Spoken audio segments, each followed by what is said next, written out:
It's 1:50. We are now beginning our meeting that was originally scheduled for 1:30. We are not going to be joined by Pete Miller. He had made a previous plan to be on a Disney cruise with his granddaughter, and he will not be able to join us. Without objection, we'll dispense with the Pledge of Allegiance and the invocation. There being no objection, brings us to item number 3, citizens be heard. There are no citizens to be heard, which brings us to item number 4, city council comments.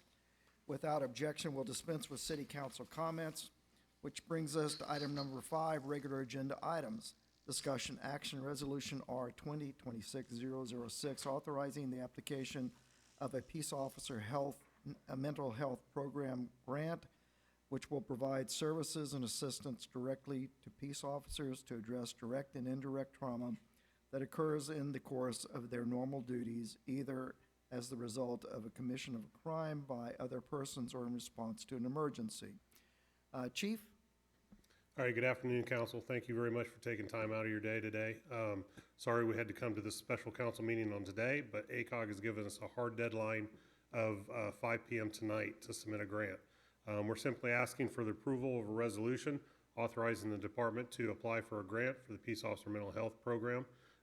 We've pretty much finalized everything in the grant, getting ready to submit. Once we get this resolution, we're going to be asking for about $23,000 roughly from the state in order to hire on a police psychologist in order to assess the officers if they voluntarily choose to, and give us some training information. We're also looking at a canine program as well in order to be implemented as part of this program grant. Now, the canine program is not something that the department's going to bring on, but we're going to partner with another business in order to support those efforts. Okay, thank you very much, Chief. In the past, we have mental health provisions for traumatic situations. This is a grant that will support those activities that are currently provided by the city of Chavano Park. At this time, I'll entertain a motion to approve Resolution R 2026-006. Do we have a motion? Lee has made a motion to approve Resolution R 2026-006. Maggie has seconded the motion. We're now open for discussion. Yes, sir. I guess I need to do this thing. What kind of dog program? It's partnered through Animal Defense League. Are we talking cadavers, felons, or are we looking for what? No, this is an animal-assisted program. It's an animal-assisted program where ADL will bring a sponsor, a volunteer, and several animals to basically do a feel-good session with the officers. Yes, no, it's not a specialty canine program that the department would have. It'd be part of the therapy process. We're not getting Belgian Malinois. Okay. No. And the other thing is, and I think I discussed this with you before, having encountered a situation 4 or 5 times. I want to make sure, Mr. Mayor, that somewhere in the language and the policy that the chief of police or his designee has the authority and the understanding that there will be cases where the police officers will refuse to take And he made that clear at the beginning, that they may It's choose voluntary. or not choose to participate in the program. Correct. Okay, individual officers, I strongly disagree with that. I think, from my perspective, it should be a condition of employment because the last person that is eligible or able to make the determination they do or do not need psychiatric evaluation is the guy that just saw triple homicide. Okay, it should be, I would really prefer to have the wording in there that on good faith effort and effect that you or your designee can tell the officer, it's a condition of employment. You will go and talk to this guy. I don't want you to wake up screaming 9 months from now. Yeah, and Lee, as an attorney that works with people that have traumatic episodes, we do not have the authority as an employer or as an agent for employers to say you must seek mental health. Mental health is one of those personal priorities that's like, I want to travel to Oklahoma. Now, Maggie likes traveling to Oklahoma, and I don't know about any of the rest of us, but I know Maggie likes to travel there, but she has the right to travel to Oklahoma anytime she wants. People have, I believe, a right to refuse mental health assistance unless it comes to the point of a police officer hears somebody in a traumatic situation that can compel them to undergo a 72-hour evaluation. That is my understanding of the law. If you, Mr. Mayor, being an attorney as you are, if that's where you stand on it, then I have to go with it because you're the attorney.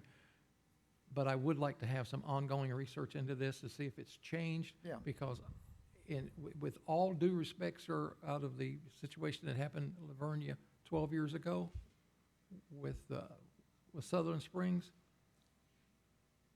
if you're right legally, I think you're wrong morally. Oh, I don't disagree with you, Lee. And I would really, that affected People me need for help, 5 and years.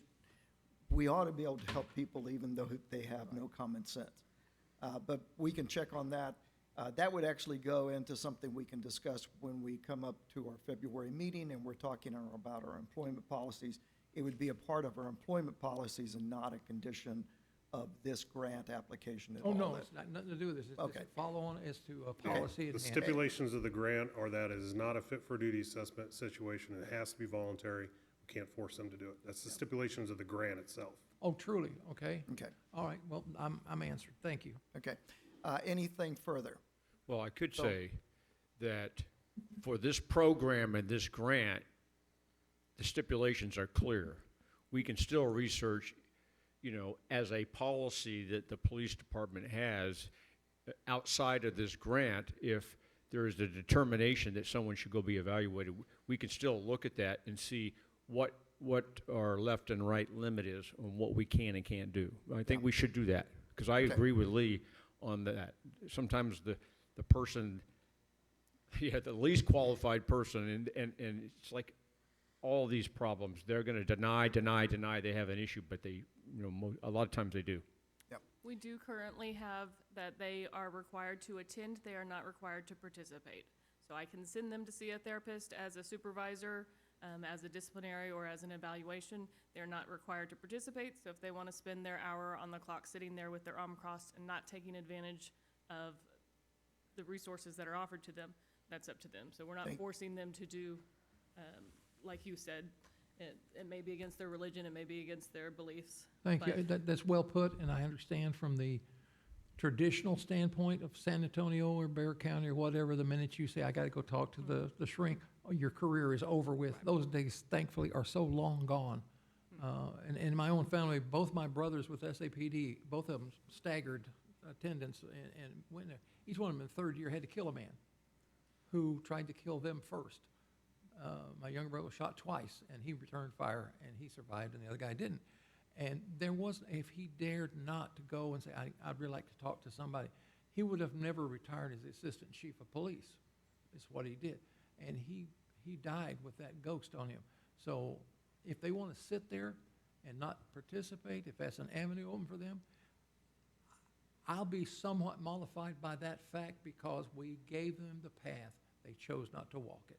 So thank you that was a good explanation. I really appreciate it. Thank you, Kristen. Thank you, Lee. Anybody else have any questions, comments, or concerns? Okay, if not, we have a resolution R 2026-006 that has been a motion made by Lee, a second by Maggie. All in favor, say aye. Aye. Aye. All opposed, same sign. The motion carries 4-0. This is a special council meeting. All votes, the quorum had to be 4, and all votes would have to have been a majority of the quorum that's present. This is passed 4-0. Brings us to item number 6. Do we have a motion to adjourn? We have a motion from Lee to adjourn. Second. Second from Conrad. All in favor, say aye. Aye. All opposed, same sign. The motion carries. We are adjourned.